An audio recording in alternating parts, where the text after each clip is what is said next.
Yeah.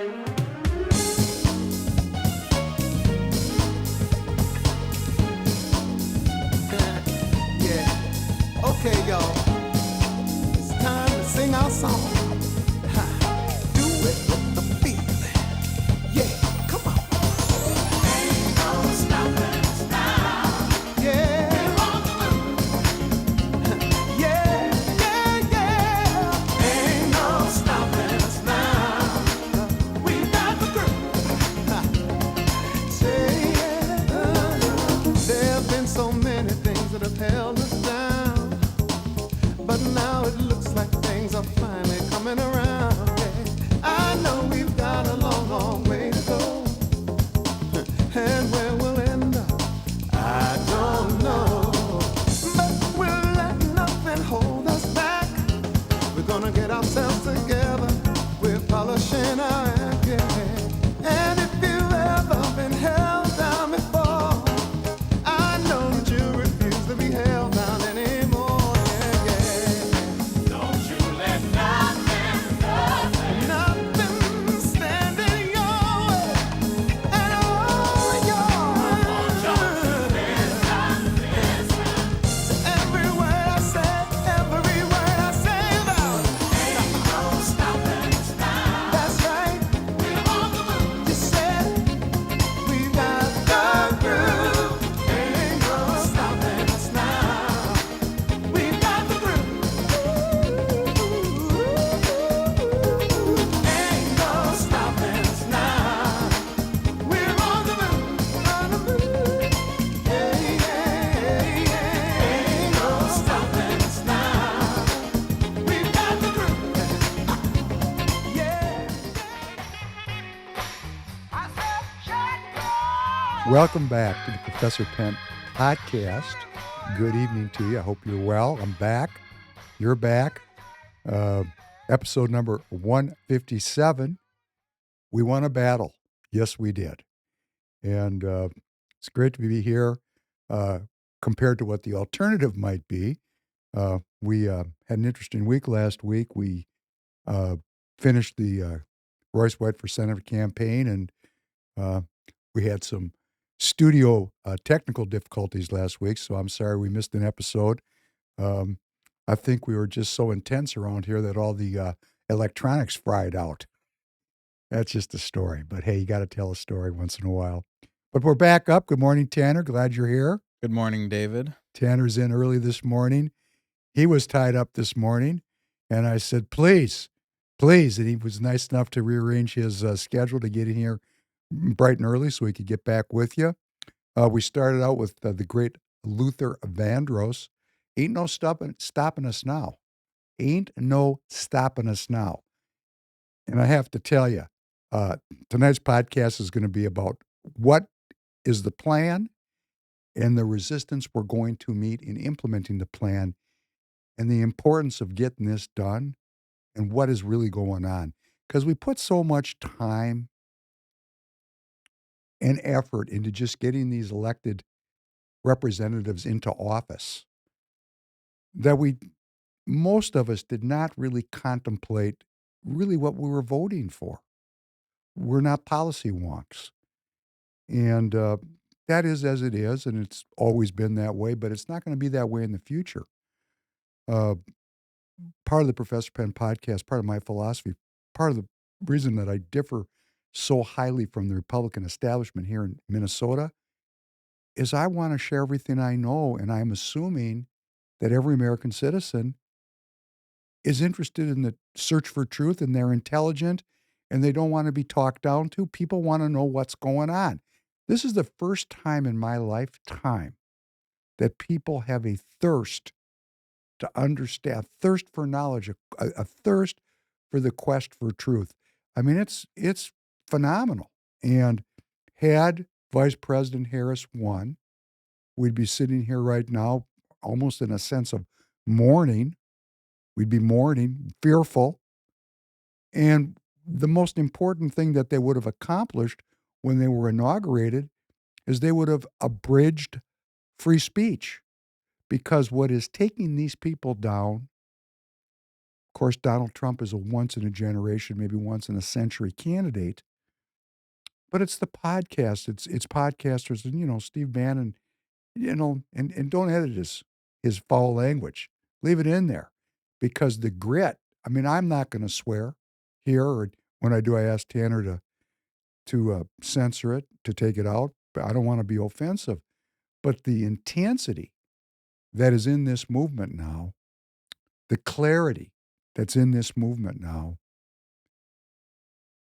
ain't no stopping us. Well, they're gonna spend every dollar they can.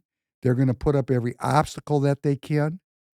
They're going to grind this movement to a halt if we let them. So, you know, my greatest fear about winning was that people would think they won. Do you feel that we won? I mean, I'm asking you now to do that mental inventory, give you a little space. Did we win anything? Was any victory really gained? And the answer is not yet. In fact, Donald Trump is the president elect. He's not yet the president. We have a long way to go just to see him sit in the chair. And the forces that oppose him, they're marshaling their energy in an attempt to subvert, to block, to stop, to maintain the hold that they have on power. And this goes back to every podcast we've done. This is episode number 157, coming to you on November 12th, Tuesday night, 7:30 p.m. Central Time.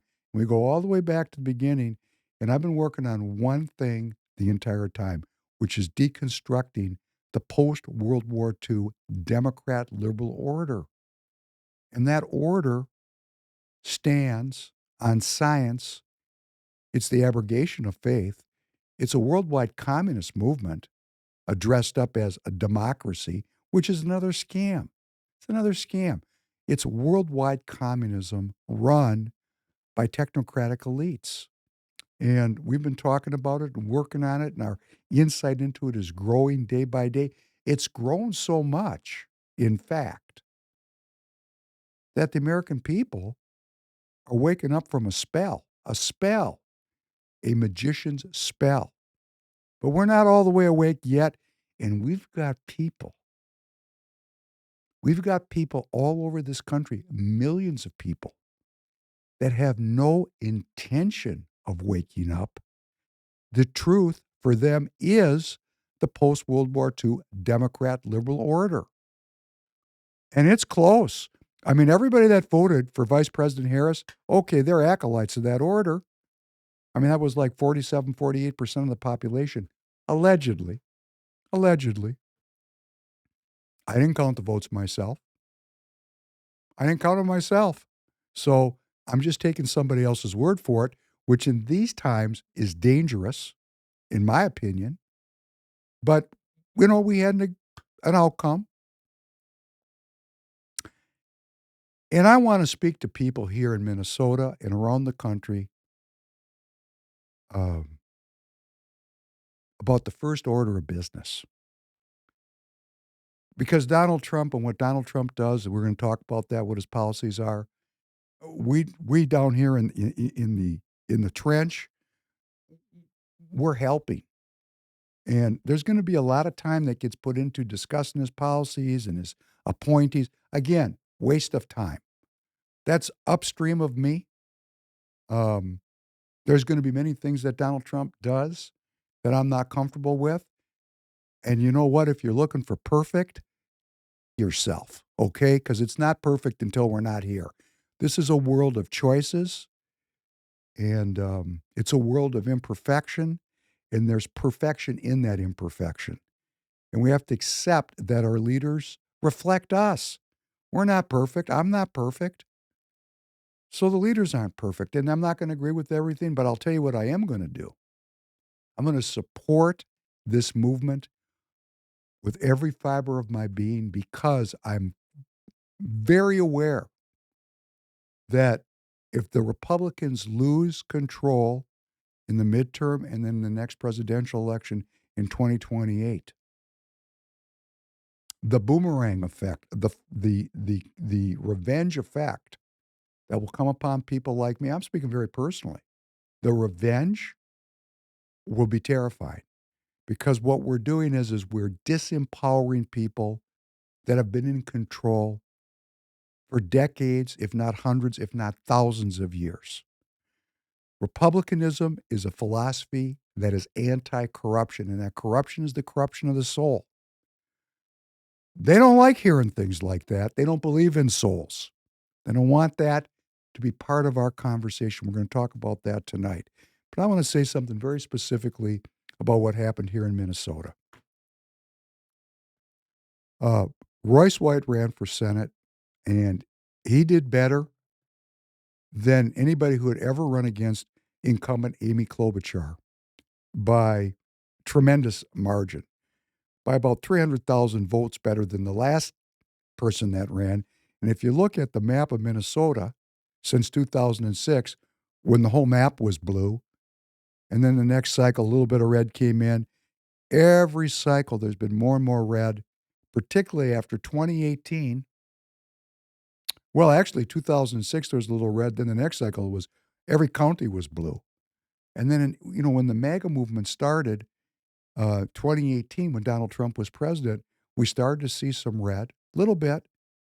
And then in this election cycle, it's most of the state has gone Republican. Most of the state has gone Republican. And they united behind a banner of a young, militant Republican candidate. And he could have won here.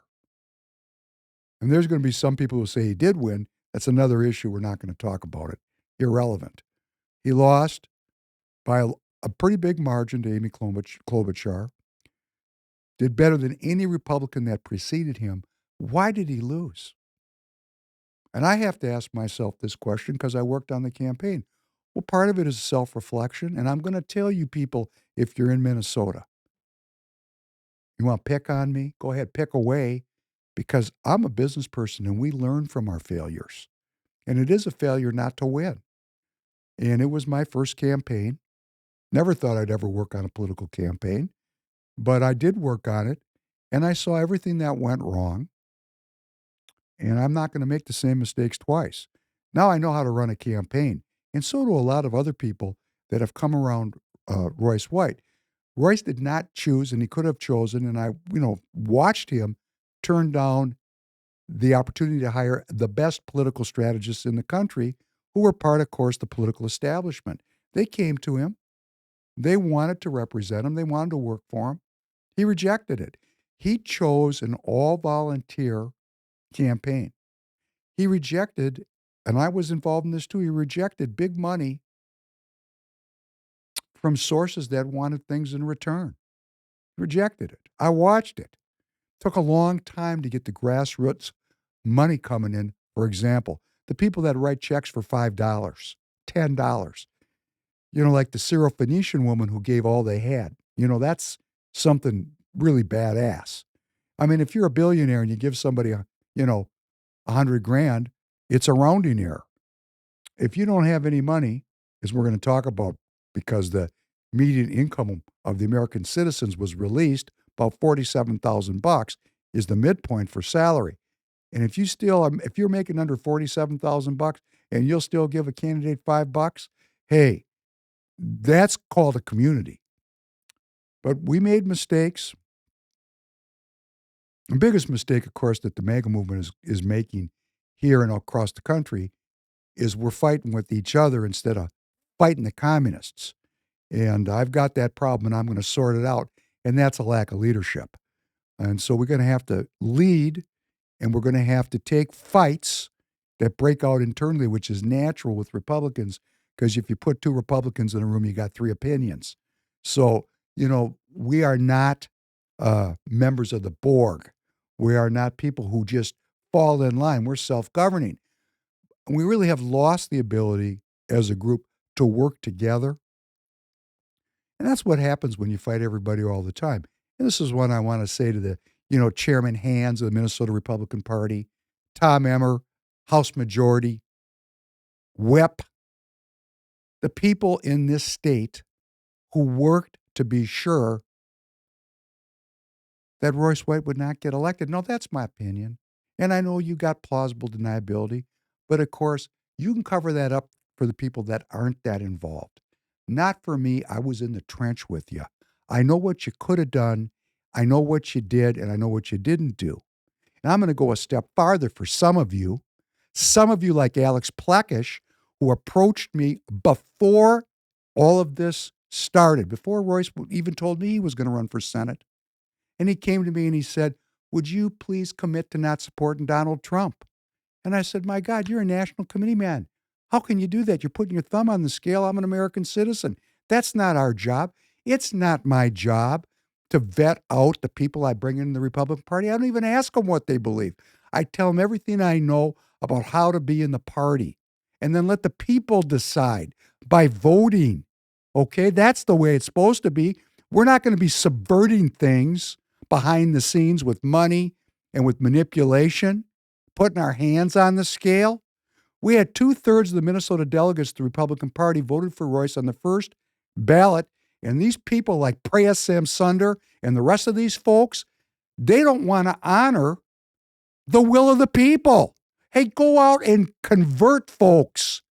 I'm not saying you're wrong to do that. I'm not an enemy with any Republican, but I want the Republicans to know even further from my own experience how much the leadership worked. And I'm not making an excuse for losing. That's not why we lost. I'm just saying we didn't get any help. They worked against the candidacy. And I'm going to say, and those of you who know it, they worked against Donald Trump here in Minnesota, and he lost here in Minnesota. All over the country, landslide. But here in Minnesota, no, he lost. Why did he lose? We lost because the Republican Party is, in Minnesota, a perpetual losing machine that has accepted losing. And why have they accepted losing? I know it now. I know it because it's like learning how to fight. Man, I remember when I was in high school, junior high, I remember I was 7th grade. And this kid, man, he picked on me, one of the badasses in the school. I don't even remember why. And I was afraid. And I said to myself, I am never going to feel that again. Fuck you. And I went to figure it out. And I got in the ring and I started training and I learned how to do something which actually does not come naturally to me. I'm naturally an academic. But I'm not going to be an academic with a pencil neck that's going to die on my knees. I'm not doing that, okay? I can stand up. And I got in a ring with these people. And when you get in a ring, you know who people are. And these people are perverse. What they think and what they believe is not republicanism. They are upholders of the post-World War II Democrat liberal order. I don't care if they know it or not, like Alex Plekish, Tom Emmer. I don't care what they say. I don't care how Republican they act. I look at what they do. I look at what they support, the Nikki Haley's of the world. I look at their actions. I don't care what they say. And here's what the Republican Party of Minnesota does not do. It does not go into the cities of Minneapolis and St. Paul and work in those communities to convert, to preach, to cajole these American citizens who have been completely abandoned to communism and to bring them out of that back into republicanism. They won't even go there. I know that because I know where Trump Force 47 went to go door knock, and they never did anything that I could see in Minneapolis or St. Paul. I went door knocking myself in the city. And on one of these mornings, I met someone from the party. And the first thing he said to me and to the group of people that had gathered was, if they have a Harris Waltz sign, don't even knock on the door. I thought to myself, are you out of your mind? Who told you that? We got to go talk to the people that don't agree with us. The whole podcast is about developing strategies and arguments and a way of being where we can talk to people that we don't agree with. And when I speak and call people out like Chairman Hand, Tom Emmer, Alex Plekish. I don't know them personally. They might be fine people personally. Politically, I do not agree with them. And I don't agree with what they're doing. And I've just watched what they've done. And we're going to start calling them out. And the reason why is here's the reason why. I'm not just, grinding an axe because I have a quarrel with these people. I don't. I know that these people are going to oppose the Trump agenda. If history is a guide to predict the future, the party is full of people that are going to very subtly or perhaps very overtly vote against this very intense agenda that's coming in the Trump administration. And what I have to do as an American citizen, making an I statement, I hope everybody can make the same I statement. If I don't work and succeed in taking these people down politically in my line of country here in Minnesota, if I don't clear out the deadwood, the holdovers in the Republican Party that are acolytes of the Democrat liberal order, saying that the Republicans, because of course both Democrats and Republicans, Uni Party, they're both in on supporting this order. And why are they in on it? They're on the payroll. And the 53% of the people in this country that are looking at their phones, at their 401ks, in their IRAs, they're on the payroll. And the PhDs, they're on the payroll. And the lawyers and the doctors, they're on the payroll. They don't want the order to change because they are the beneficiaries of its fruits. They don't care about their neighbors. Their attitude is, I got mine, you get yours. Okay, that's very Darwinian. That would mean you reject loving your neighbor as you would like your neighbor to love you. You reject that. That's okay. That's politics. It's not personal. It is not personal. I want to avoid the personal. I don't, it's bad for my personal energy will be defiled if I start hating people. I don't hate any of these people. I have yet to meet a Republican I dislike personally.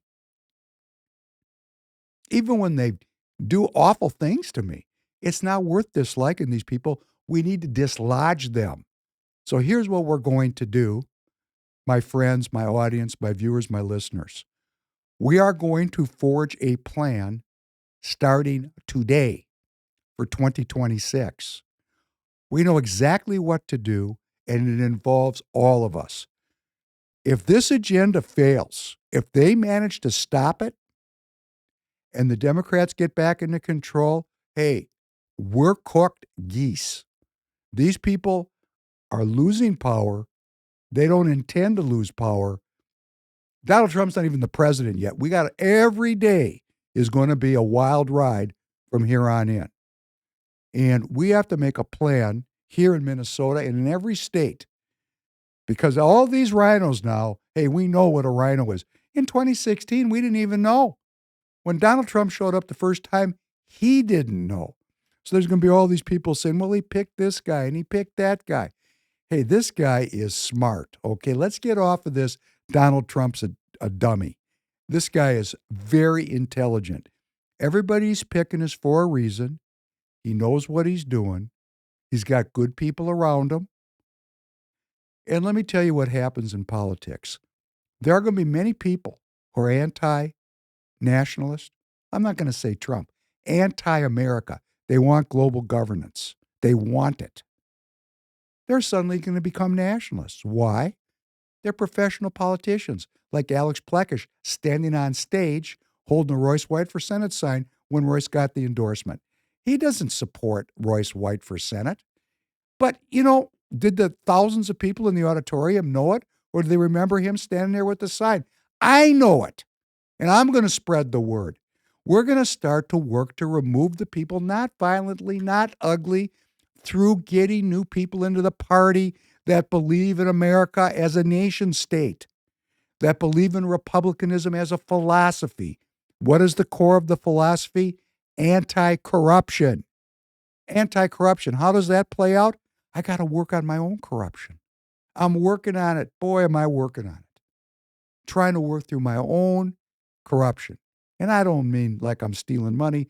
I mean my own arrogance, for example. So these people are so arrogant. They've been in power for so long. They intend to defeat this movement from the inside, but some of them will convert. That's why you have to be very careful, very judicious. Because let's say Alex Plekish or David Hand or Tom Emmer really wake up and they say, wow, just like all of us did, this isn't right. I'm going to change my evil ways. Hey, we have to embrace that change. Because where would I be if the movement didn't embrace me? Because I'm a reformed globalist. I voted for George H.W. Bush. I voted for George Bush. Come on. I mean, you can't get any more globalist than that. I didn't know what I was doing. I was under a spell. Tom Emmer is an American citizen. He may wake up and say, wait a second. I got to change my evil ways. And if he does, and he comes out and it's very clear, I'll be the first person to say, man, welcome to the nationalist movement here in Minnesota. We're waiting for you. And there's people all through the party that are going to hear this. A lot of them are going to hate me. I don't care. You need to look at what's happening. I said this in my BPOU meeting last night. There's no reason to argue in the party now. Okay? We had an argument. We had an argument here in Minnesota and in every state. Is Donald J. Trump the leader of our party? It's a yes or no question. Just answer it in your mind. Is it yes or no? Is Donald J. Trump our president or our president-elect? Yes or no? Are you as a party participant going to do everything you can to get this agenda entrenched so we overturn the post-World War II Democrat liberal order and everything it stands for? Because that's what Donald Trump is doing. He's overturning the post-World War II Democrat liberal order. We've talked about what that order is. We talked about republicanism. This is a reprieve. We have a 4-year stay of sentence. If Harris had won, we were heading into the darkness of authoritarianism to suppress republicanism. We have a reprieve. We need to stop fighting with each other. Y'all who are globalists in the party can turn yourself around and join in Minnesota and in every state and every elected official and every party participant. We need to come together with this agenda. And here's what it's going to be. Every American citizen needs to get involved in politics now at a very high level. If we don't self-govern, these sons of they're going to derail this movement. They're very good at what they do. They will find a way if we don't hold them accountable. We have to make them afraid that we, the people, will rise up, become delegates in our local parties, and when the time comes to endorse the next set of GOP endorsed candidates in 2026, if you people play around, hey, champions will emerge in every district from dog catcher to senator, and we're going to take you out. You're not going to get the endorsement. You're going to be retired. Nay, verily, may I say, you might have to get a job. If you haven't stolen enough money already, you might have to get a job. You might have to give up your job in show business and actually go work selling cars or something along those natures, which is fine. That's an admirable thing to do, to work as a salesman. I work as a salesman. I'm proud of my work. Okay? There's nothing wrong with working, selling cars or tires or any of these things. But you're going to get primaried and you're going to get sat down. And if you're in the party, you're going to get opposed and sat down if you're going to fight this agenda. We need every American citizen to hold these people accountable. If we don't self-govern now, we're going to get ruled. We haven't won anything yet. We won a battle. I started working on 2026 the day after the results came out because I know what the Republican Party is going to do is go to sleep for a year. Oh, election's over. Isn't that great, Tanner? It's over. It's over. It's over. We won, right? That's their attitude. We didn't win. But what we did do, I have to say, as the American people, it was miraculous. And I just want to read a couple of things here that are along these lines.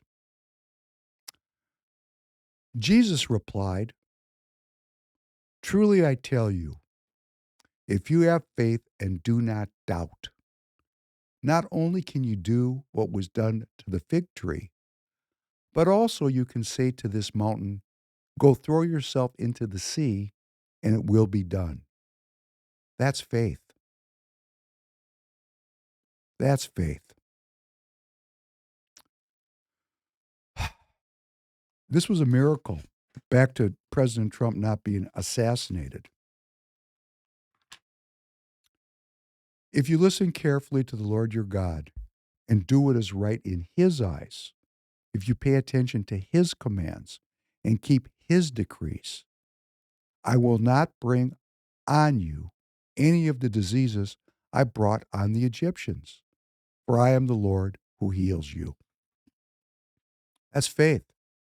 See, the globalists don't believe in that. They just don't believe in it. I believe in it. I'm trying to work my way there. Think about this one. And these signs will accompany those who believe. In my name, they will drive out demons. They will speak in new tongues. Okay, let's look at that phrase or that sentence through new eyes. These people are demons. What they are advocating in our society from a traditional lens, a traditional viewpoint, is demonic. All right, we just drove them out. And we're going to speak in new tongues. Well, that new tongue might be the tongue of republicanism, the tongue of faith and science and logos mixed together, rebalancing ourselves, a new tongue, a new tongue, a new tongue of brotherly love, sisterly love. And they will pick up snakes with their hands, and when they drink a deadly poison, it will not hurt them at all. Uh, well, hey, there's a lot of deadly poison that I'm eating and drinking every day. Maybe RFK Jr. can start cleaning that up, but maybe we won't be hurt by it if we have faith, if we give over to this process. Maybe there's a strength, something that science doesn't understand, a strength, a well being that comes from working together for the common good. And we'll place our hands on sick people and they'll get well because we don't understand everything that our arrogant minds think we understand.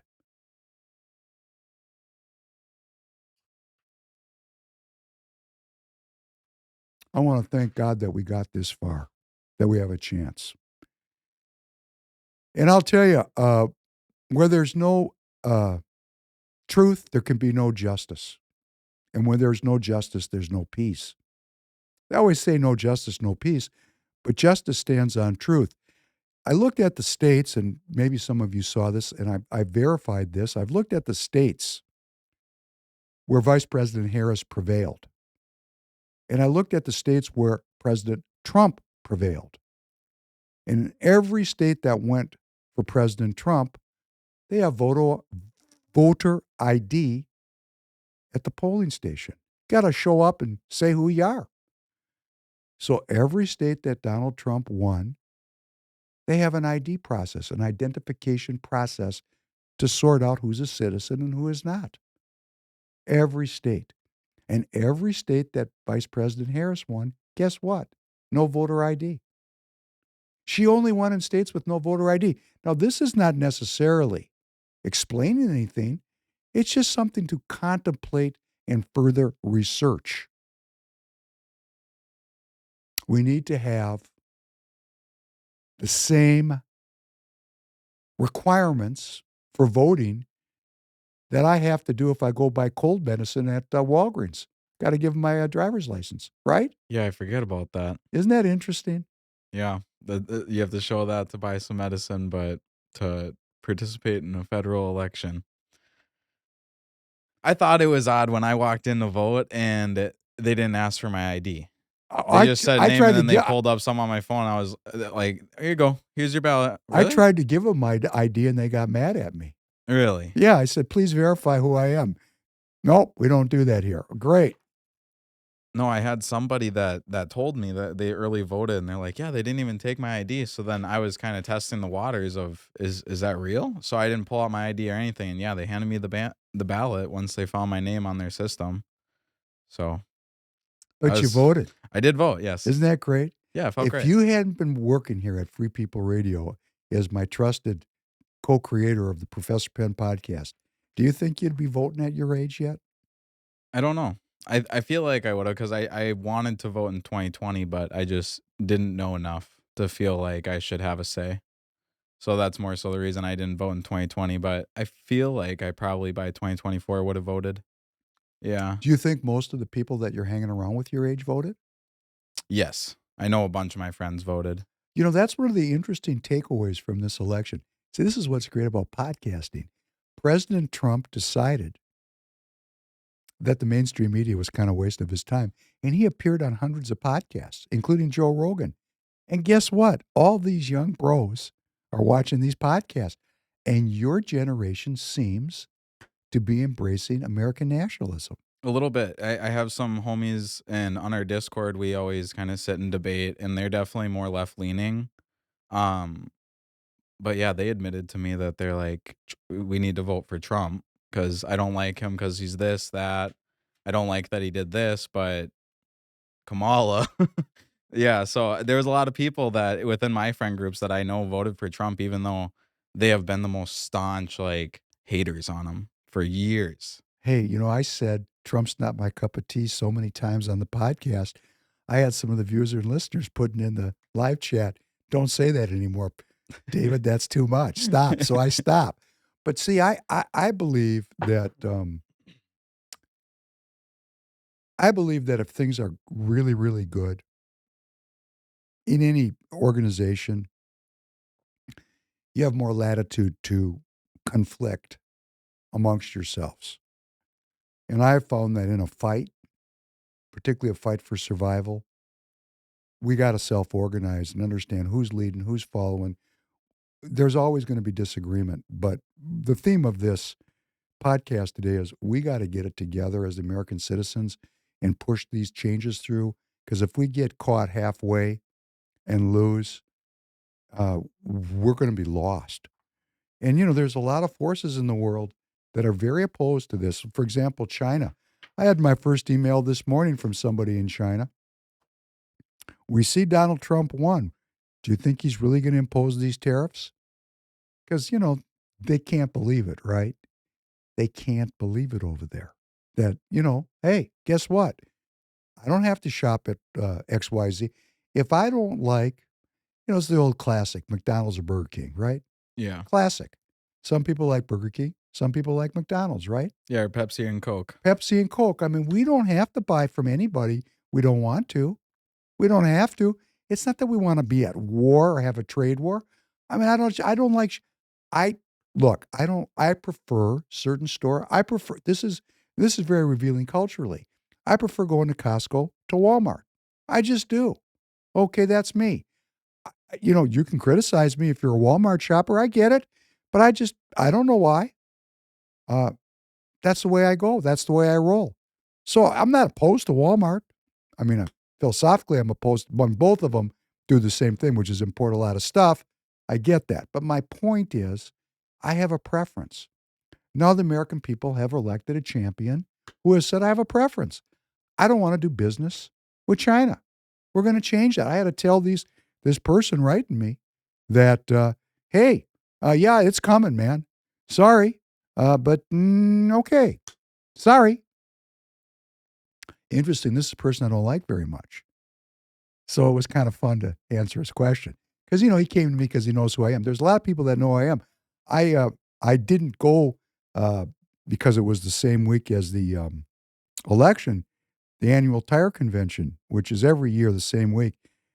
And I used to vote absentee because I was at the tire convention. No more absentee ballots for Professor Penn. I don't do that anymore.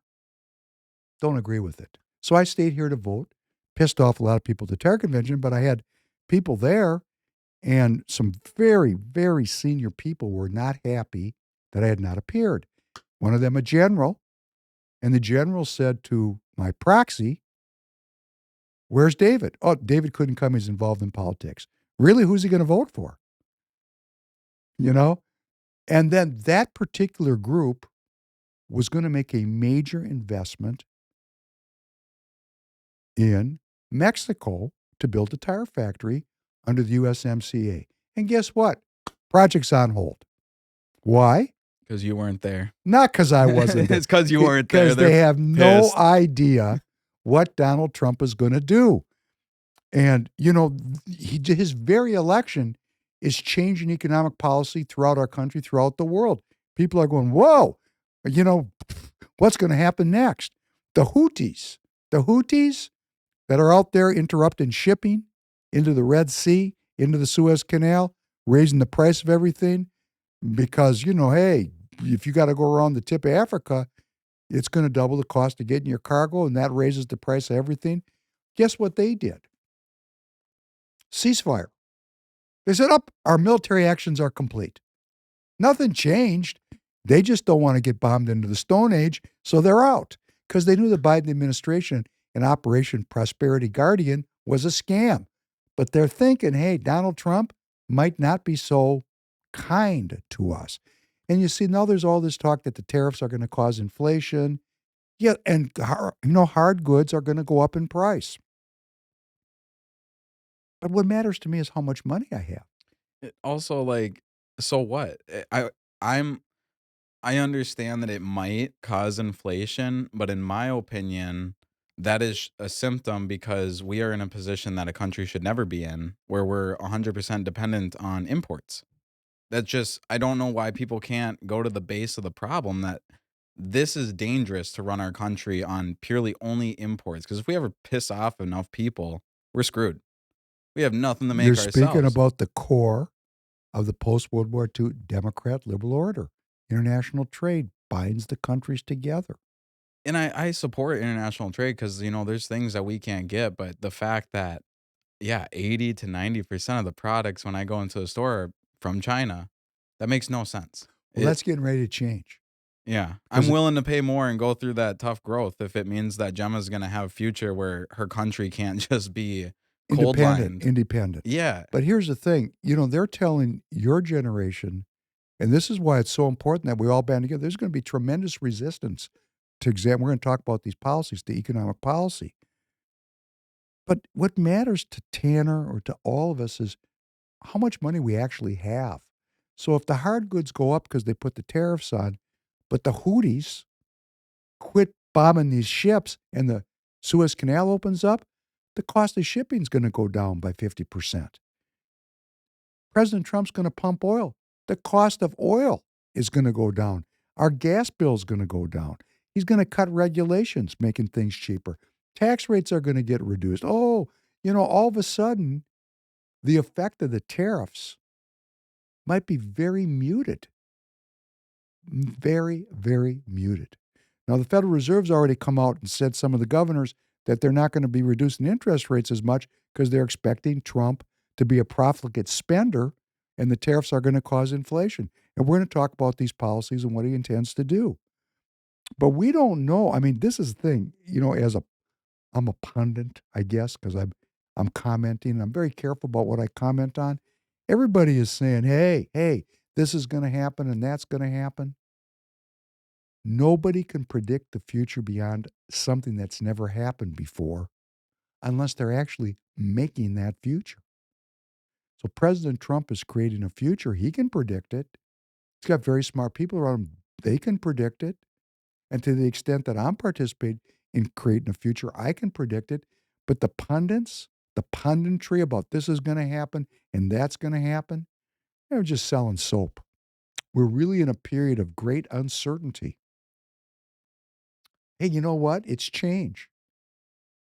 We're in a period of, a lot of change is going to come now. And there should be a lot of anxiety associated with change. But I'm going to tell you, it's a thrill. We really don't know what's going to happen. And if we embrace the thrill of the change, it's kind of fun. Because we knew what was going to happen under Kamala Harris. We knew what was going to happen. With President Trump, we don't know what's going to happen. We're not sure what he's going to do. He's keeping us off guard he's keeping us off guard by not letting us know exactly what, when, his policy is laid out, but how he implements it, how it plays out, what resistance it means. We have no idea how this cake's going to come out of the oven in 2 years. That's exactly why when I woke up, yeah, I stayed up until I knew that Trump was the winner. But when I saw he was the winner, there was happiness, but not to the point that I thought. I wasn't really celebrating because I thought that very thing of, well, it's still quite a while away until he's actually president. Maybe he's gonna get clipped out. Like maybe assassination attempts actually gonna be successful. Is any of his plans actually going to be able to get implemented, or is he gonna have a bunch of resistance on that? So now it's just yeah, fingers crossed that things actually work out. But we're going to get into the parties and go to precinctstrategy.com. We have to have his back.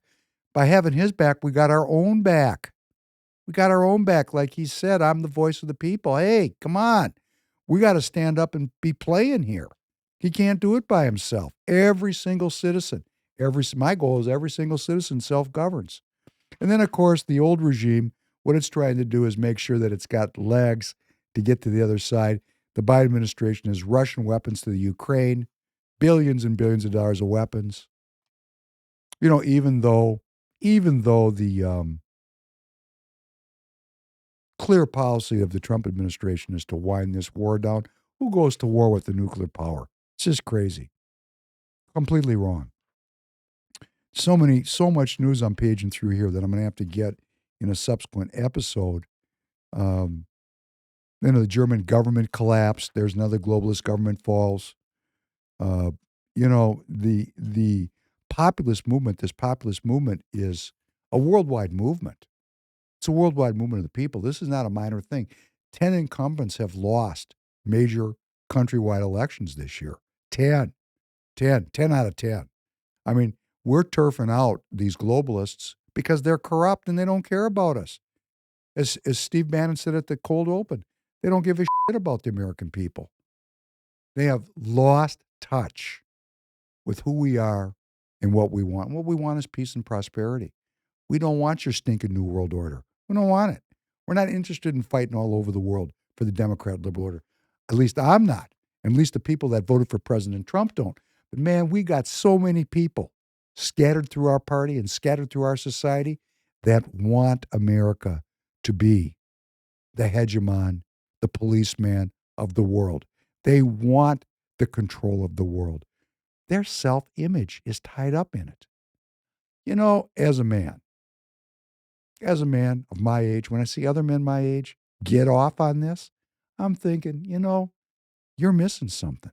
I don't know what it is, but you're missing something to have to derive your self-image from the military-industrial complex. That is arrogant and sick. And that's what we want to root out of our society the next 4 years. I don't want my country's self-image to be tied up in a worldwide war. I mean, that's just not right for me. Now, if you think differently, this is no knock on veterans, of course. It's a knock on leadership. I don't want to see any of my children, my 5 military-age children, go off to war. 6 if you count my stepson. I don't want to see them sent off to war. I just don't. And I don't think it's necessary. I don't think it's righteous. So we have to root out of our society the ideas. The real battle is the deconstruction, the continued deconstruction of the post-World War II Democrat liberal order philosophical framework. We have to deconstruct it and reconstruct. We can't just take it apart. We got to reconstruct a new framework which balances out science and faith. This science-only thing is going to kill us. It intends to kill us. My opinion. Not every scientific invention is good, Not every scientific technology is beneficial. And we got to sort that out because most of the people still, to this day, believe that if it's scientific, it's good. Not my friend Tanner, who was just off in the woods. He doesn't believe that. I don't believe that. I don't believe that. I don't believe everything scientific is good. And we're a long way from sorting that out, right to the very top. Our U.S. government, here's why, from a materialist perspective. There's a spiritual perspective, as Tanner was saying, about independence, self-governance, freedom, that the left just can't understand. The left sees Vice President Harris's loss as being tied up in misogyny and racism. And there's elements of that. But I don't think that's why she lost. I think this is a rejection of a failed ideology. And it's failed at a spiritual level, but it's also failing to deliver at the material level.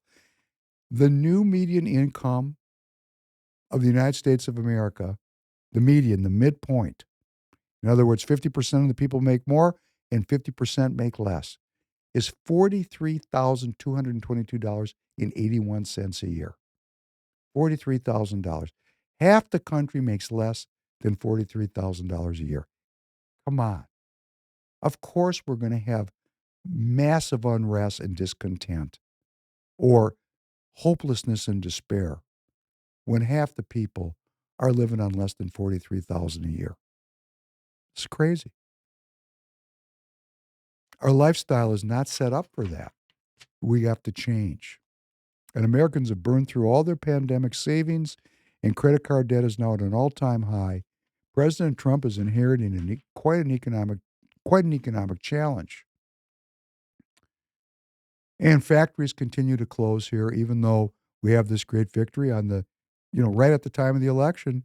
One of the big tire companies in the world, a company called Sumitomo, they operate a tire factory that employs 1,300 people in New York. They closed it. It's a 102-year-old factory. They closed the factory. So 1,300 people are going to lose their jobs because they can't afford to build tires at a price in New York, which allows them to continue to operate that factory. The cost of doing business in New York is extraordinarily high, and the brand that they sell is being undercut by low-cost imports produced by Chinese-owned companies because the Biden-Harris administration has pursued what's called neoliberal trade policy, which means, hey, trade is good, and, 1,300 people, we're going to retrain them. I don't know what they're going to do. I suppose they're going to try to retrain them all to become software engineers, right? And guess what they're doing with software engineering? It's going to get replaced with AI, because who wants to put up with a software engineer, right? Is that true or false, Tanner?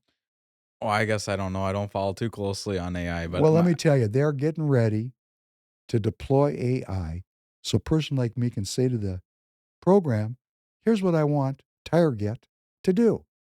And then I don't have to pay my programmer. I got a much better deal with the AI software programmer. They're going to get there. That's what they're doing.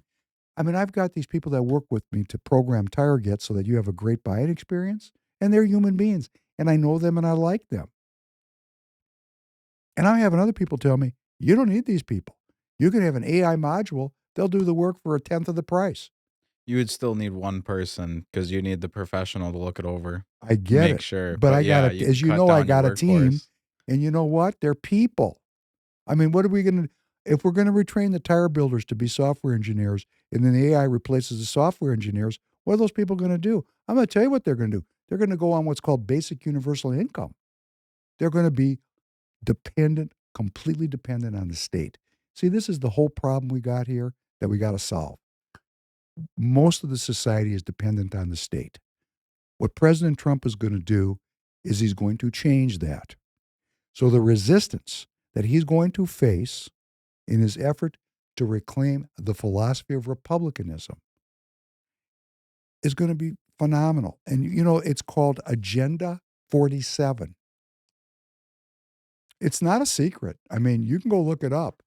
What is President Trump going to do? Well, he's going to do as much as he can, but he's laid out his plans. And they range over every aspect of our society. For example, in the economy, he intends to restrict Chinese ownership of infrastructure in the United States. He's going to end the Biden administration's war on energy. He's going to impose universal baseline tariffs on all foreign manufactured products that are imported. He intends to decrease trade deficits, especially with China. 60% tax on everything coming out of China is right around the corner. That is trade ending. I mean, that's too big even to break with fraud, which, it was 25%, and President Trump realized 25% doesn't get the job done. He doesn't intend to bail out failing banks. In other words, we're not going to socialize the losses. If the bank goes down, the investors lose. He wants to return jobs and wealth to the United States. He wants to save America's auto industry. He has a policy about every one of these things, how he's going to do it. Education. I've said many times the railhead of the New World Order in the United States is education. And the way to get the change I want is to cut their funds. This is right out of Agenda 47. Cutting federal funds for any school or program teaching critical race theory or gender ideology, directing the Department of Justice and Education to open civil rights investigations into any school district that is engaged in race-based discrimination. Whoa, that's a reversal. That's a reversal of 30 years of leftist success, preaching this identity politics that tears our society apart. Creating a new way to certify teachers based on their patriotism. Oh, that's a mind blower. Teachers aren't going to like that. Reclaiming our once great educational institutions from the radical left by using the college accreditation system, firing radical left accreditors, and substituting them with new ones who will impose real standards on colleges. These standards will include defending the American tradition and Western civilization, protecting free speech, eliminating wasteful administrative positions, specifically all the ones relating to DEI. Wow, they got a 10-point plan for restoring great schools. Like, parental rights are going to be at the top of the list. They want to end tenure. I mean, these people are radical. And the most radical of all is they're going to erect their own educational institutional system called the American Academy, with billions of dollars that they will collect by taxing the endowments of the private universities that have brought us all this Marxism. This is radical stuff now, okay? Radical. You think the leftist professors at Columbia, where my daughter's going to school, are just going to roll over and say, yeah, cut our endowment because, I'm making $275 a year, and now they're going to tell me I got to take and work for $90 grand a year. I'm not going to do that. They're going to fight to keep their dog bowls full because ultimately what's motivating these Marxists is money. They don't have a spiritual ideology. They have a materialist ideology. And President Trump is out to reverse everything that's gone on in this society since 1946. He's going to expand his presidential powers. Okay, now this is where it's really going to get dicey because what he intends to do is bring in Elon Musk as the cost cutter. They intend to slash the size of government, and I hope it's by the $1.6 trillion that we're spending every year that we don't have, which is really the cause of the inflation, not tariffs. They're going to blame the inflation that's coming on the tariffs. That is BS. It's deficit spending and debt that causes inflation, nothing else. And President Trump is intent on bringing on Elon Musk to cut government waste. Man, if they're serious about this, this is a big deal. And you know how we make them serious? We hold them accountable. We demand it. We demand it. We want to live in an equity society, not a debt society. Foreign affairs, number one, negotiating an end to the Russian invasion of Ukraine in 24 hours. A proposition for preventing World War III and achieving peace by, quote, cleaning house of all the warmongers and America last globalists in the deep state, the Pentagon, and the State Department, and the national security industrial complex. Wow. That sounds very ambitious. Quote, the defense bureaucracy, the intelligence services, and all the rest need to be completely overhauled and reconstituted to fire the deep staters and put America first. And, quote, reevaluating NATO's purpose and mission. Whoa. I mean, this is major league stuff here now. This is not tinkering at the edges. Like, should the tax rate be, 32 or 28. This is a complete overhaul of our governance and the elimination, really, of the post-World War II Democrat liberal order. And all these people are going to stand up and fight it, and you're going to see it. Here it comes. Look at who they are running to be the Senate Majority Leader. Look at the people. John Cornyn of Texas. Corny Cornyn. I mean, I'm very involved in Texas. This guy is no America Firster. I mean, Senator John Thune from South Dakota, he's the protege of Mitch McConnell. I mean, you couldn't pick two more America Last senators than these two clowns. And then they run Rick Scott in there because he's marginally better. Marginally. I mean, not really, in my opinion. Now, I've got friends of mine that like Rick Scott, and you're only good or bad by comparison. Compared to what? Compared to people that are willing to send my children off to die in a war of discretion? I don't like any of them. I want to see Royce White get in the Senate and speak truth to power, not, we got to do this and we got to do that. No, we don't have to do anything but provide for the health and well-being of every American citizen. I don't want to hear anything else. I don't want to hear about we got to do this and we got to do that. I don't care about America's reputation in the world. I don't care about our allies. I don't care about, that's all the brainwashing that's been going on for 100 years to tell me that I got to be involved in a globalist system that depends on my tax money, that I get taxed to maintain this system, and a bunch of assholes sit in Washington and their job is show business. And they just keep saddling me up to this program of worldwide degradation. No, I don't want that. And my friend Dave, who likes Rick Scott, I don't know Rick Scott as well as you do. And I know you like him. But, I look at him and I go, I don't think so. I don't think so. Not good enough. That's not what I'm aspiring to. So when President Trump's agenda hits the Senate, 17 points in his agenda have got to get congressional approval. The only way that's going to happen is if we're out in the streets making it happen. As I said earlier, and I didn't finish, why the Republican Party loses in Minnesota and why it will lose again nationally is the party has abandoned the inner cities. Look at that election map. And we look at that, we go, the whole map is red except for these blue urban centers. And our argument is, well, the whole country's Republican except these blue urban centers. No, we have to go into those blue urban centers and make them Republican. There is no sustainable victory where we really change the culture of our country without having a country. We can't have this kind of division and acrimony. We have to come together. And what unites people more? How do you argue with everything we do is about citizen well-being? Who's going to argue with that? I mean, really? Are you going to sit there and argue with me and say all these additives in my food are really good for me? I mean, am I supposed to be stupid? And I got somebody in the party that's going to say, and she's probably listening to this, we're not going to do, we're not going to be able to feed the people. If we don't do this, we don't do it. How do we know? We never tried. How do we know what we're capable of? All of our data and all of our research is based on researching the same group that's given us the same outcomes. Let's change the whole thing and see if the data changes. Let's question everything. Let's really be scientists. Let's not take anything for granted. Let's turn over every theory. Oh, no, we can't do that. That's crazy. That's misinformation. That's malinformation. No, that's searching for truth.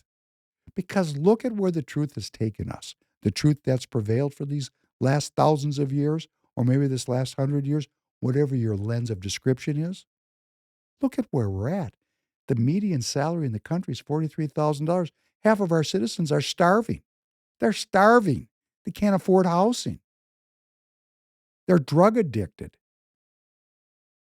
We're at war all over the world. Our country depends on war. Our economy depends on the military-industrial complex. That's the backbone of our body, is killing people. And we're in debt up to our eyeballs. and the borders are open. That's what the set of presumptions that have brought us to this point have generated. We need new ideas, and they're coming. Immigration reform. Oh, this is going to get real ugly. Immigration. All these people, let me tell you, heard Steve Bannon say it, they're going to remove these people from our society. And they're going to start with the criminals, the drug cartels that are up here poisoning our cities and our citizens. These people are trained killers. They're not just going to put their weapons down and go on back to wherever they came from. We're going to have gunfights in the cities, and there's going to be potentially, I don't care, I'm not a fortune teller. But when you go to get people that are well armed and well trained in using those arms, and you say, hey, you're going back to where you came from, they're going to fight, potentially. And that could lead to the deaths of a lot of American first responders and law enforcement. And of course, they're going to start with those people because they are criminals. They are running the sex trafficking rings and the work gang rings and the drug smuggling rings. They're running them, and they're known, and they're going to be removed. Why didn't the last administration remove them?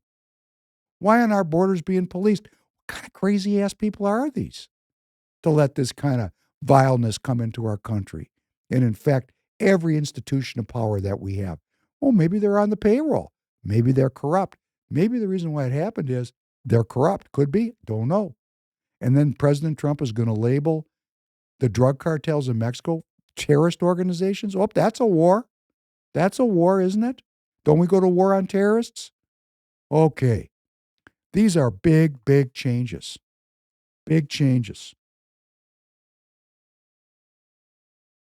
Journalism, information, and censorship. Quote, a goal, quote, shattering the left-wing censorship regime, i.e., labeling information as misinformation or disinformation in the media or social networks about subjects like the 2020 election, COVID, and the Biden family's criminality. This will be achieved by banning every federal agency from performing those actions, firing federal officials who have done it, investigating and prosecuting all parties involved, and curtailing federal economic support to universities that have participated. Wow! Boy, they're not happy about this at MSNBC. They feel threatened. They don't like it because, they've been threatening me. They've been threatening you. They've been threatening everybody standing up to give a different opinion. A different opinion. It's just an opinion. It could be wrong. My opinion could be wrong, but I get to have my opinion. I get to put it in the marketplace. In the marketplace, there's competing opinions. And guess what won? Not the mainstream. They got waxed. Oh, man, they're not just going to roll over. This is going to be a throwdown at the level that you and I have never seen before in this country because we were not alive during the Civil War. This is a civil war. And when I mean war, let it be a war of ideas. I hope. I mean, they've got a plan for law enforcement, national security, social issues. Well, this one's going to be a barn burner. Revoking Biden's Executive Order 13985 to, quote, eradicate any attempt to weaken America's institutions through these harmful and discriminatory equity programs. The basis of Kamala Harris's candidacy, equity. Instructing the DOJ to investigate, quote, unlawful domination and discrimination and civil rights abuses carried out by the Biden administration. What? The DOJ? I mean, these people are not kidding around.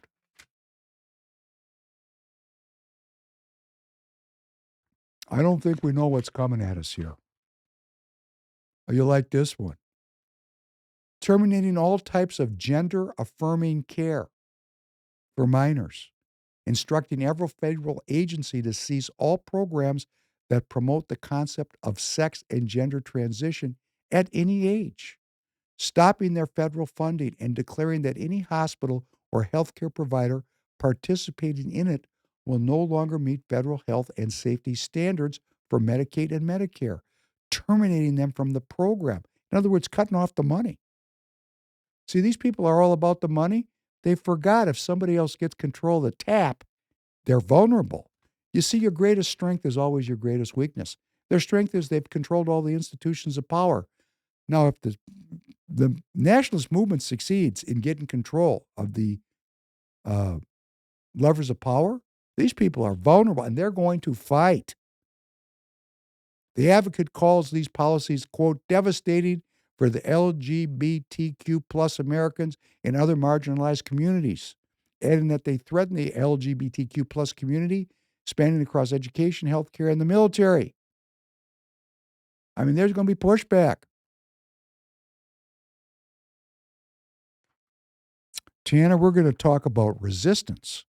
You find on the script, I didn't number these, there's a section called resistance. Let's get into the resistance part of this, because we talked about some of the policies, and we're going to get into these policies deeper and deeper because they are going to emerge very quickly as the guardrail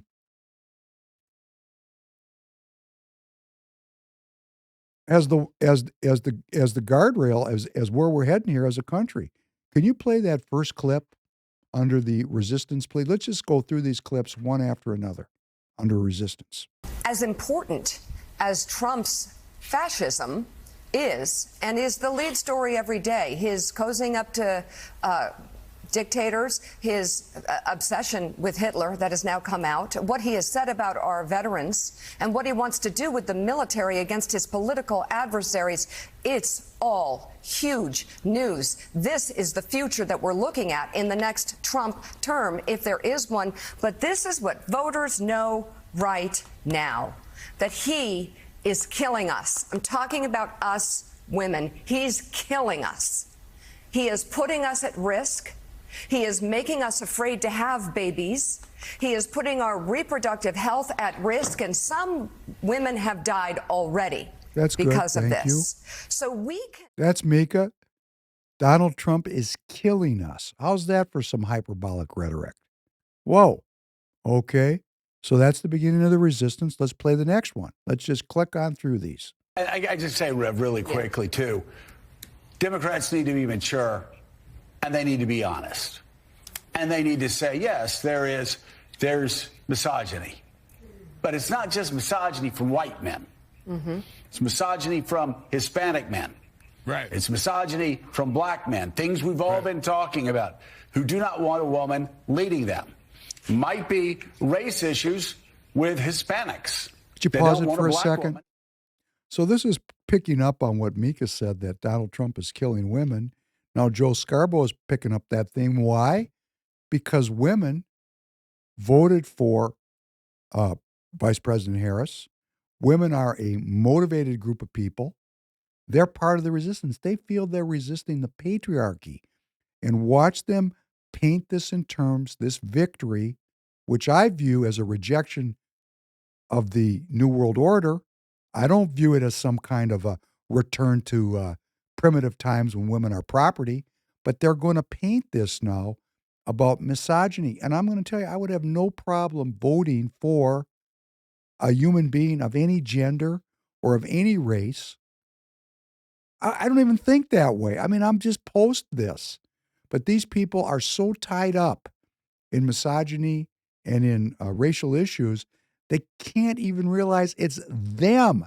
They are being rejected. Their elitism, their philosophy that holds one race superior and another inferior, that's been rebranded, not in racial terms, but in elite terms, in educational terms. These people are getting rejected. So, but they're so caught up, they're so materialist, they can't even see it. They have eyes, but they can't see. Please continue this. They don't want a black woman as president of the United States. You know, the Democratic Party, I've always found when you're sitting around talking, they love to just sort of balkanize everybody into these separate groups and say, oh, white people don't like women and black people. No, it is time for the Democrats to say, okay, and you and I have talked about this before, a lot of Hispanic voters have problems with black candidates.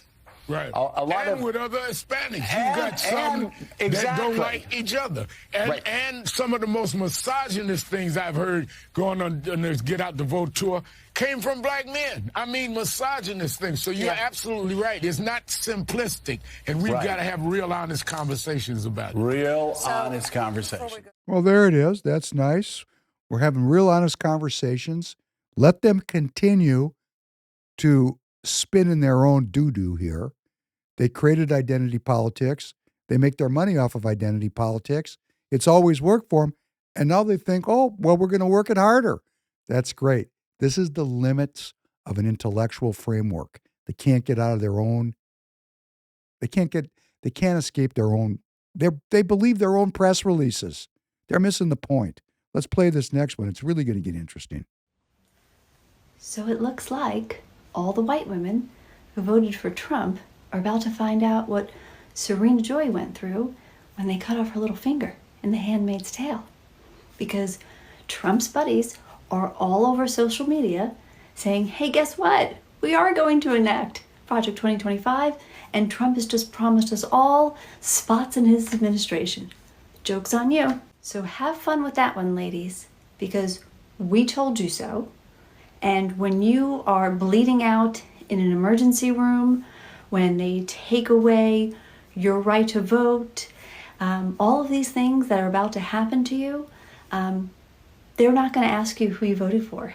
They're not going to ask you what you thought about Project 2025 and you really thought it was Agenda 47 and that's not what Trump told you. They're not going to care one little bit because we're all going down with the ship.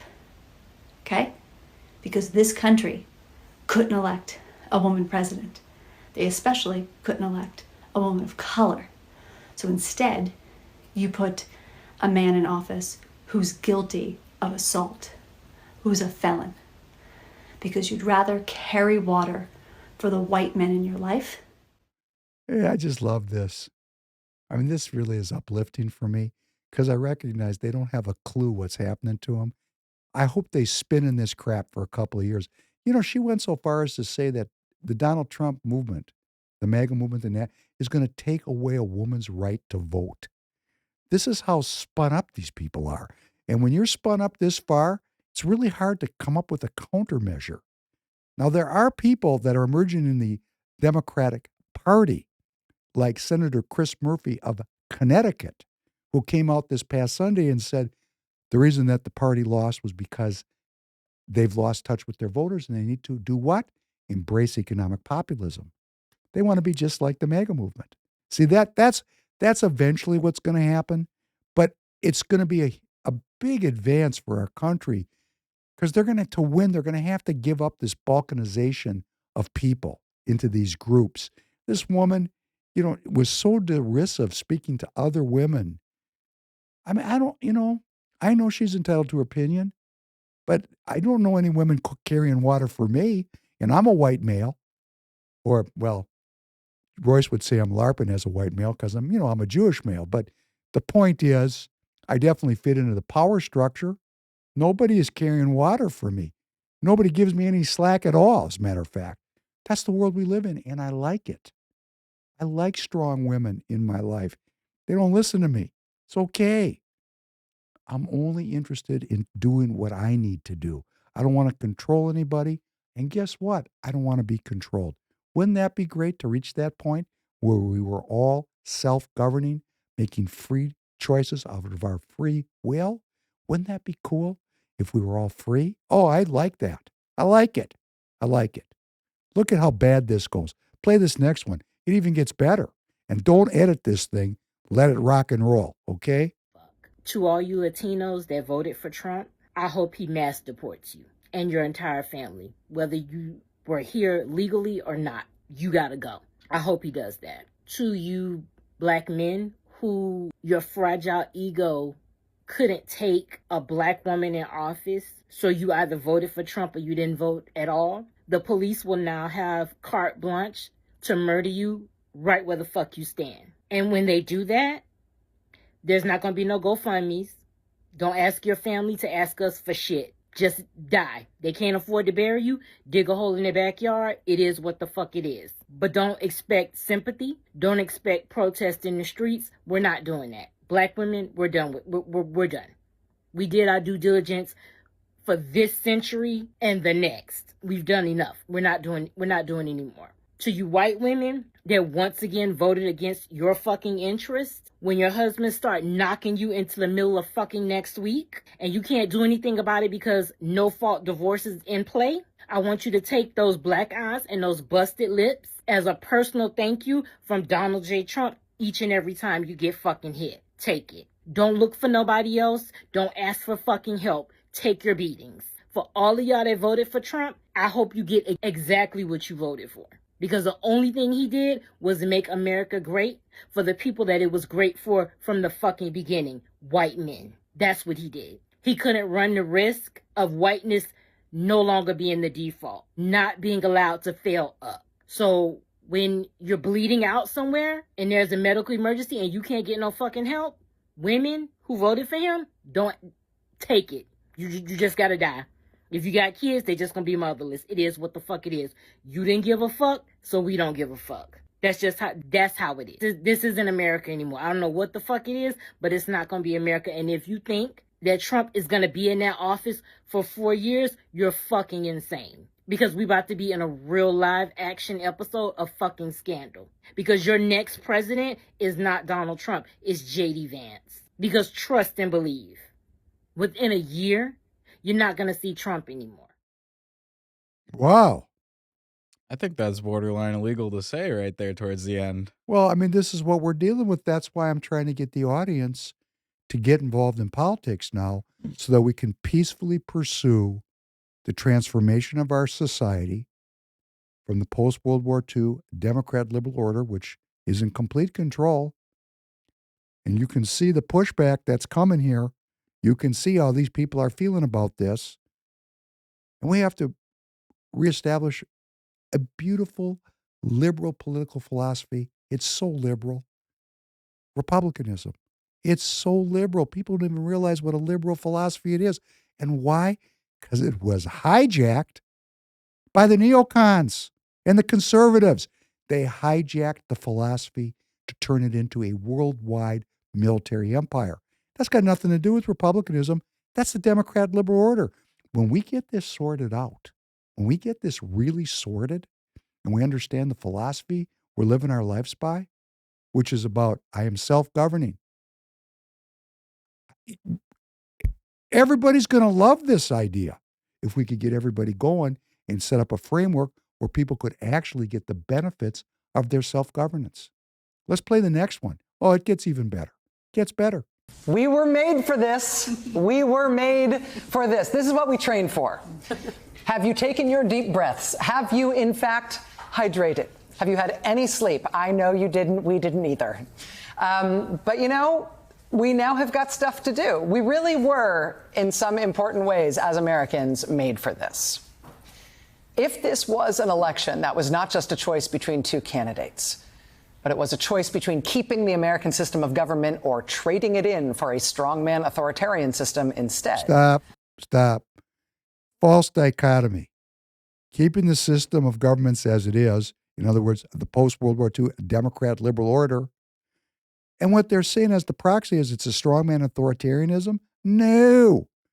It's republicanism. It's just going to take a strongman to cut through the resistance that's getting ready to oppose this change. Please continue. Then the decisive result of this election gives us not just an answer to the question as to what Americans want to do along those lines, it also gives us a really big to-do list as Americans. If you are an American citizen who does not want to ashcan the American system of government, who doesn't want a strong man. Stop. We're not ashcanning the American system of government. We're ashcanning the post-World War II Democrat liberal order. See, these people are good liars. They lie to themselves. They lie to each other. They lie to the American people. Please continue. A strongman authoritarian system where the whole government is one guy and everything else just exists to serve him. If that is not the kind of country that you want, then yesterday's election means you have more to do for your country than you have ever done before. Because now is when the rubber really hits the road, right? Stop, please. You see, I'm just asking you to do the same thing Rachel Maddow is asking. She's saying, hey, this is the time where you got to do more for your country than you've ever done before. You know, there ain't no stopping us now if we meet her challenge and we are prevailing, and politics is a numbers game. We got to marshal more people into the streets and into governance and into self-governance than these people can do on their revenge tour. Let's continue. Flip a switch and the American system of government is gone. Democracy is gone. It doesn't work like that. I mean, not to be boring here for a second, but just getting very real. We now are just another one in the list of countries that has decided to, hey, what the heck? Let's try the strongman thing. Stop. No, we're just another list in the long line of countries that are repudiating the post-World War II Democrat liberal order. Oh, she doesn't like that. Rachel Maddow, she's the railhead of this. Please continue. Let's let democracy go. Let's put in an all-powerful guy instead, see how it goes.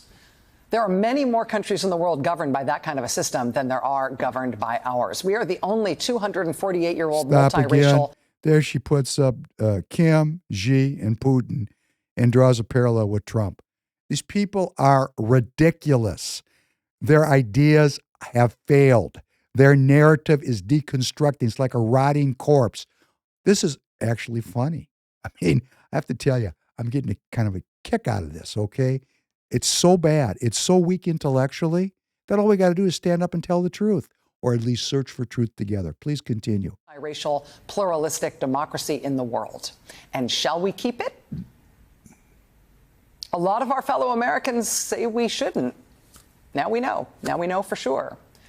But a lot of Americans, tens of millions of Americans, say we should keep that system. Which means time to fight for it. And yes, Americans did fight for it by working on this election, by trying to get the candidate elected who was both the Democrat and the small d Democrat. She didn't win. The strongman candidate won instead. But now history doesn't end. Time doesn't stop. Now we have the benefit of knowing, how this has gone in every other country that has been through a democracy to authoritarian transition. And sadly, there are a lot of them. We have the benefit of seeing what's happened in those other countries, though. And what we know is that the more ground the authoritarian takes, the harder it is to ever get that ground back. And so the first order of business is to stop them from taking any uncontested ground right from the outset when it comes to what our system of government is and what our democracy is. Right? We know from other countries' experiences that quickly, I mean now, in the next few weeks, if not the next few days, they are going to start pushing to see how far the country is going to let them go without pushback, without protest.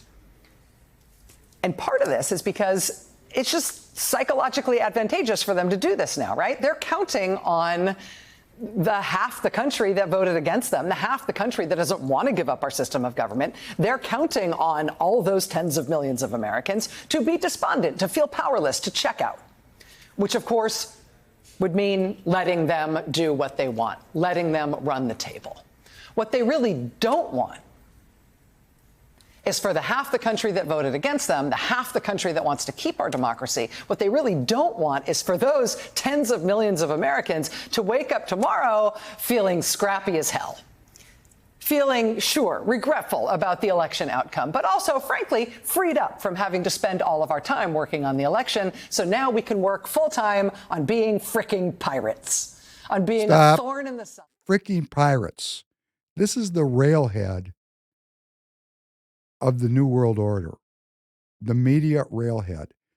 Rachel Maddow gives the marching orders to all the rest of the pundits and all the rest of the activists. A pirate is a person who attacks and robs. A pirate is a person who attacks and robs. And now they can put all their time into being frickin' pirates. See, this is what they're doing. They are calling for into the streets protests, violent protests, right here on MSNBC. And what's so bizarre about this is the thing that's so interesting. MSNBC, NBC, it's owned by Comcast. Comcast, your cable provider. You know who owns Comcast? BlackRock, State Street, huge investment funds that own everything. They own Fox News also. They own Dominion voting machines. They own everything, okay? So the people that own, the people with the money that are working on creating the technocracy that makes me a serf, a slave, are now letting loose the dogs of war on this side of the equation, and they own the other side of the equation too, which is Fox News. What they don't control is conservative alternative media, and they've lost the chance to shut us down. We have to get into the streets. Here in Minnesota, we have the street team. If you'd like to be part of the street team, come find me. Start a street team in your state. Go to every baseball game, every football game. Just stand there with a sign that says peace and wave at the people. And when they come up and want to talk to them. We got to go into the neighborhoods. I personally tried to organize hundreds of people to go into Minneapolis to knock on doors. I failed because people are afraid to go there. I went myself. I had a great time. Knock on a door. Door opens, person of color. What you doing here? Because, they don't expect to see an old white guy knocking on their door. I said, wait a second. I'm not here to cause trouble. I got some literature I want to share with you. There's a young black man from the community that's running for U.S. Senate. Do you know about him? What? Really? Yeah, take a look at him. Royce White. Royce White, I know him. He played basketball. Do you know he's running for Senate? And they don't know because the media suppressed his candidacy. Well, we're not going to make this mistake in the future. We're going to be in the city, and you're going to be in the city, and we're going to talk to all of our fellow citizens, and we have to be in the streets because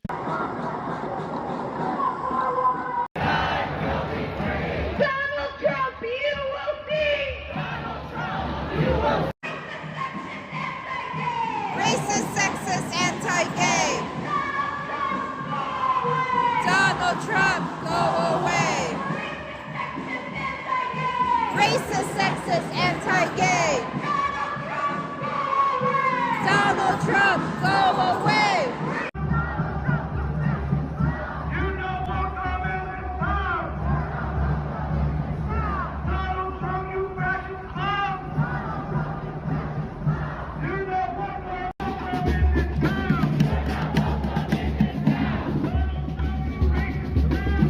Thank you, Tanner. That's good enough.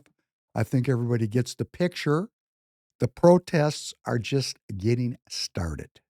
The pushback is being organized.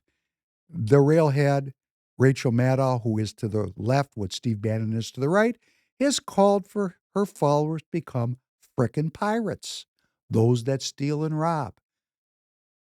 Who is funding this? The money. The money is funding it. This is owned by Comcast. NBC is owned by Comcast, by State Street, by BlackRock. They're okay with her saying that, hey, it's time to be frickin' pirates because they are the New World Order. They are the harbingers of the technocracy. They don't want republicanism where you and I are sovereigns of our own lives. That's the last thing they want. It's very complex for them to govern free people. They don't want to do it. They want to clip us out. So if we don't fight back ourselves, if we don't have Donald Trump's back, if we don't bury our petty differences in the movement, if we don't make peace with other Republicans who might be seeing the light, pirates are coming for us. And they're not kidding around. We're kidding around, but not our leadership. Our leadership, Donald Trump and Agenda 47, there's no kidding around about that. We have to fight in the streets, in the state houses, on the podcasts, in our families, in our places of work to advance this agenda of republicanism. We must succeed. We won a battle that only gave us a chance to fight the next battle. It's like Kung Fu. There's only horizontal and vertical. If you're horizontal, you faced your last test. We just passed the test. The next test has started already. Let us come together in support of the movement. Let us find a way to get into our local party, because more people coming in means we can get the rhinos out. We can't do it unless we all do it. It's all hands on deck. We're already working on 2026. You're welcome to join with us. You know how to find me. If you're in Minnesota and you're interested in getting off the bench, find me. If you're interested in doing things that are productive, find me. If you're tired of chicken wings and beer and a bunch of complaining, find me. This is the time for action. But it's also for a time to have a little bit of a celebration. We started out with the great Luther Vandross, beautiful song. I want to go out with tonight something that really caught my ear. There was a band in my youth called Rush. These people were awesome. Their music was so sophisticated, so classical, and the singer was so out there. And I'm a pretty good singer. I tried to sing like this guy, couldn't get there. And I ran across a cover of a famous Rush song, a hit. And the guy that's doing the singing is so good, I just had to play it because one of my guilty pleasures of doing the podcast is I get to pick the music I like. So Tanner, could you please take us out with this Rush cover? Thank you for coming in early this morning. Of course. Thank you for all for joining. I look forward to seeing you soon again. And please, let's be well and let's advance. There ain't no stopping us now. If you support the movement, check out tireget.com and have a wonderful night, everybody.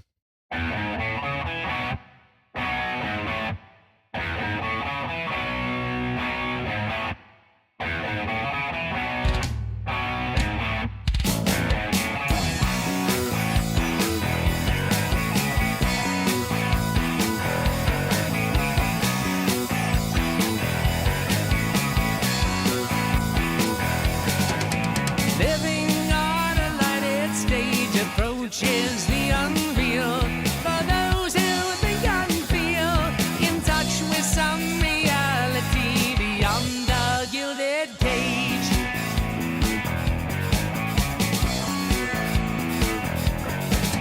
Cast in this unlikely role, ill-equipped to act with insufficient tax. One must put up barriers to keep oneself intact. Living in the limelight, the universal dream for those who wish to see. Those who wish to be must put aside the alienation. Get on with the fascination, the real relation, the underlying theme.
living